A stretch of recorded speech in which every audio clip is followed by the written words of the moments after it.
English Reader Primary Level Year 1 Yao này cầm này đi mà lũ bình thường English Reader Primary Level Year 2 này không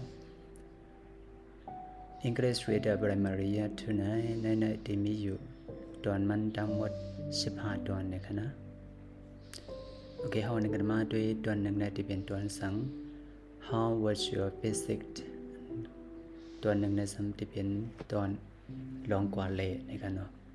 đoàn song này xâm đi bên congratulations long home xôm cánh lesson 3 này enter library lái xe tưในห้องตัวเล็กนะครับนะในห้องตัวเล็กที่ลัด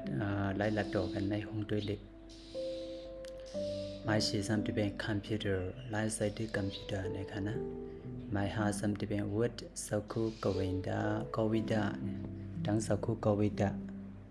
ลัดต่อกันทั้งสักคู่กวิดาไม่หกซ้ำ learning a story เล็บเพียมอัปปุ่มเล็บเพียนอัปปุ่ม My says something the tiger and the rabbit อันว่าอัปปุ่มอันว่าที่เป็นว่าสื่อเลดังปางใต้เนี่ยกันนะ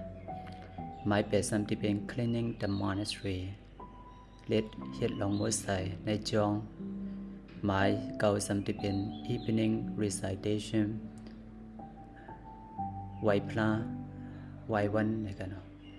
My ship something discussion about meditation อุบลอยลองการนั่งตลาเนี่ยอุบลอยลองการนั่งตลา My ship something what to do with a problem พอหันมาพอมีปัญหาในซึ่งที่ให้สื่อเหตุเนี่ยอุบลองกัน My ship สอง something the life of the Buddha อันนั้นภาวะพระเป็นสาวนะภาวะสาบันพระเป็นสาวหมายชิบ3จะเป็น a weak doubter and a deceiving patient weak doubter ปองว่าโมยามึกเล่ตั้งกันว่ากุนเป็นโมเลนนี่กันนะโมยามึกเล่กุนเป็นสังโมเลนอันนี้ก็ที่เป็นที่มี chapter 3อยู่นี่กันนะ chapter 1ที่เป็นกรรมะ lesson for chapter 1ที่ตามปาดังกรรมะ chapter 2ก็ที่มีปาดังกรรมะมันกันเนาะ chapter 3แล้วก็มาชิบ4ในสัมที่เป็นสังนะ a